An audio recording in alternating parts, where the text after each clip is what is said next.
Student, आज की इस वीडियो में आपका स्वागत है। आज हम इस वीडियो में पढ़ेंगे भक्तिन का सेकेंड पार्ट। तो आइए पढ़ते बच्चों और समझते हैं। धूमधाम से बड़ी लड़की का विवाह करने के उपरांत पति ने घरौदे से खेलती हुई 2 कन्याओं और कच्ची गृहस्थी का भार 29 वर्ष में पत्नी को छोड़कर संसार से विदा ली। भक्तिन का जो पति था बच्चों, मात्र असमय काल यानी बिना समय का ही 29 वर्ष की अवस्था में उसकी मृत्यु हो गई। तब उसकी अवस्था 36 वर्ष से कुछ ही अधिक रही होगी। पर पत्नी आज कुछ बूढ़ऊ कहकर स्मरण करती। भक्ति सोचती कि जब वो बूढ़ी हो गई तब क्या परमात्मा के यहाँ से वे भी बूढ़ा गए होंगे, अतः उन्हें बूढ़ऊ न कहना उनका घोर अपमान है। हाँ, तो भक्तिन हरे भरे खेत, मोटी ताजी गाय भैंस और फलों से लदे पेड़ देखकर जेठ जेठनियों के मुंह में पानी भर आना ही स्वाभाविक था। इन सब की प्राप्ति तो तभी संभव है जब भयऊ दूसरा घर कर लेती।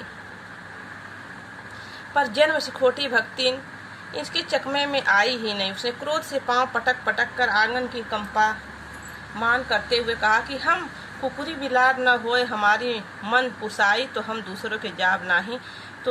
तुम्हार पचे यानी बच्चों लोगों की छाती हो रहा भूजा व राज करब समझू रहो।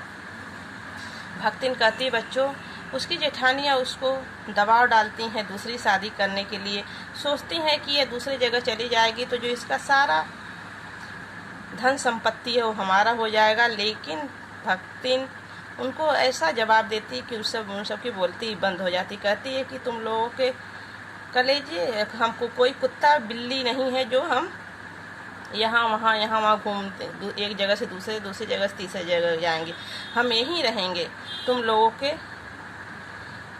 पास ही रहेंगे। तुम्हारे पचे तुम्हें लोगों की छाती पर ही हो रहा भूजब, तुम लोग के छाती पर ही रहकर राज करेंगे, यहीं रहेंगे, हो रहा भूजें और राज रहेंगे। तुम लोग के पास ही रहकर तुम लोगों को हम जीने नहीं देंगे, हम कहीं दूसरी जगह नहीं जाएंगे। मैं कोई कुत्ता बिल्ली नहीं हूँ जो 4 जगह घूमती फिरूंगी। आगे क्या कहती बच्चों, उसने ससुर अजिया ससुर और जाने कई पीढ़ियों के ससुर गढ़ों के उपार्जित जगह जमीन से हुई नोक बराबर भी देने की उदारता नहीं दिखलाई।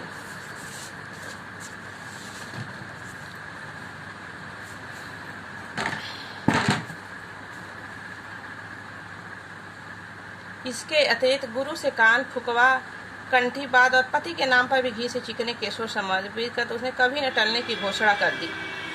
भविष्य में भी संपत्ति सुरक्षित रखने के लिए उसने छोटी लड़कियों के हाथ पीले कर उन्हें ससुराल पहुंचाया और पति के चुने हुए दामाद की घर जमाई बनाकर रखा। इस प्रकार उसके जीवन का तीसरा परिच्छेद आरंभ हुआ। क्या करती है बच्चों, पति के मरने के बाद वह पीढ़ियों से ससुरगढ़ की परिचित जगह जमीन से हुई नोक के बराबर भी देने की उदारता नहीं दिखाई। वह अपने जो धन संपत्ति थी किसी को सुई की नोक यानी जरा सा भी अपनों किसी को नहीं दी और अपने थे गुरु के कान फुकवा कर गुरु मंत्र ले लिया और कंठी गले में गंठी पा ली और पति के नाम पर घी के चिकने केशों समर्पित केशों को कभी न टलने की घोषणा कर दी और अपने बाल को जो है बच्चों मुंडन करवा ली।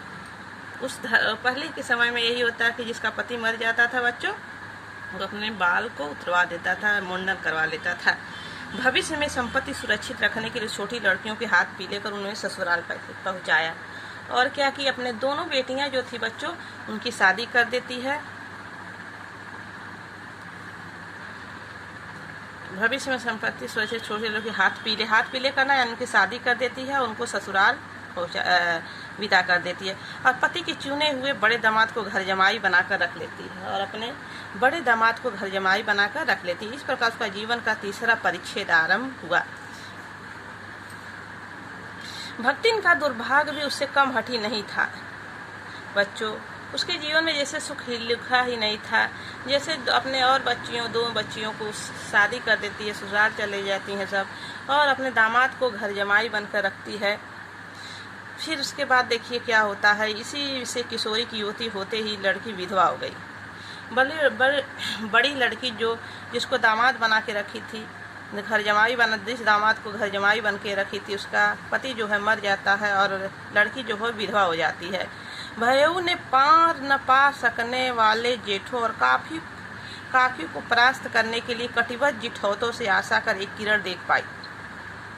विधवा बहन के गठबंधन के लिए बड़ा जिठौत अपने तीतर लड़ाने वाले साले को बुला लाया, क्योंकि उसका हो जाने पर सब कुछ उसी के अधिकार में रहता। उसके बच्चों धन संपत्ति लेने के लिए जो उसका जेठ था, उसका जो बड़ा वह क्या करता, अपने साले जो तीतर उड़ाने का काम, तीतर लड़ाने का बस काम करता था, दिन भर घुमा करता था, उससे शादी करवाने की बात कहता है। सोचता है उससे शादी हो जाएगी तो इसकी जो धन संपत्ति है वह हमारा हो जाएगा। भक्तिन की लड़की भी माँ से कम समझदार नहीं थी। इसी से उसने वर को नापसंद कर दिया और बाहर के बहनोई का आना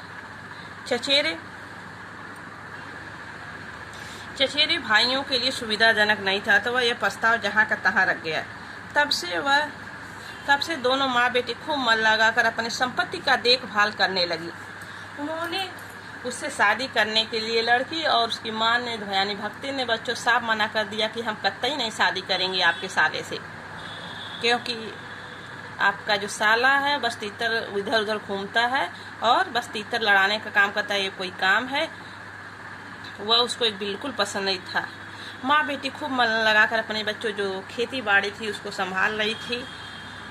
मेहमान की कहावत चिताहत करने वाले वर्ग के समर्थक उसे किसी न किसी प्रकार से पदवी पर अभिव्यक्ति करने का उपाय सोचने लगे। उसका जो जेठ था बच्चों अब दूसरा उपाय सोचने लगा कि किस तरीके से हम कुछ ऐसा करें जिससे उसको शादी करना पड़े। एक दिन माँ की अनुपस्थिति में वर महाशय ने बेटी की कोठरी में घुसकर भीतर द्वार बंद कर लिया।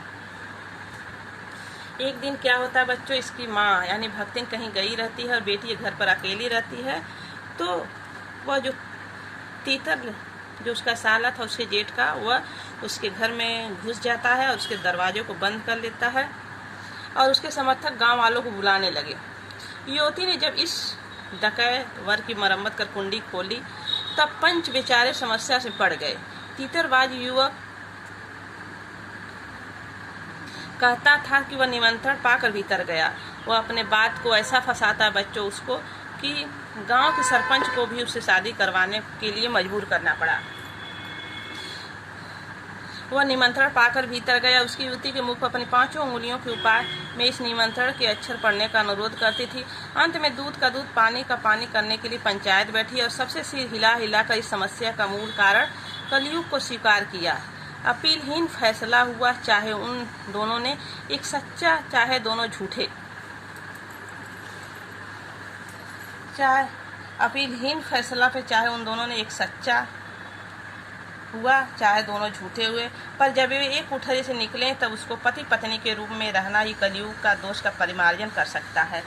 पर सरपंच ने बच्चों उस गांव के कहा, जब दोनों एक कमरे से निकले हैं तो इसको पति पत्नी के रूप में ही माना जाएगा, इसके अलावा कोई भी निर्णय नहीं हो सकता है। अपमानित बालिका ने ओठ काट लिया और माँ के आग्नेय नेत्रों से गले पड़े दामाद को देखा। संबंध कुछ सुखकर नहीं हुआ। माँ बेटी दोनों को तो वैसे ही पसंद नहीं था बच्चों। अब एकदम बच्चे उनको नेत्रों में आग ने उसके भक्तिन की आंखों में एकदम आग निकल रहा था गुस्सा की वजह से, क्योंकि दामाद अब अनिश्चित होकर तीतर लड़ाता और बेटी विवश होकर क्रोध से जल रहती थी। इतने यत्न संभालते हुए गाय ढोर खेती बाड़ी जब पारिवारिक देश में ऐसे झूल गए कि लगान अदा करने की भी भारी हो गया। दिन पर दिन बच्चों जब से तीतर लड़ाने वाला जो दामाद आया उनकी घर गृहस्थी को चौपट कर दिया। यहाँ तक कि जो लगान दिया उस समय बच्चों जो कर दिया जाता था, जो भी फसल होता उसका कुछ हिस्सा जमींदार को दिया जाता था, वो भी भरना मुश्किल हो गया, कर देना भी मुश्किल हो गया। सुख से रहने कौन कहे। अंत में एक लगान न पहुँचने पर जमींदारी ने भक्तिन को बुलाकर दिन भर कड़ी धूप में खड़ा रखा।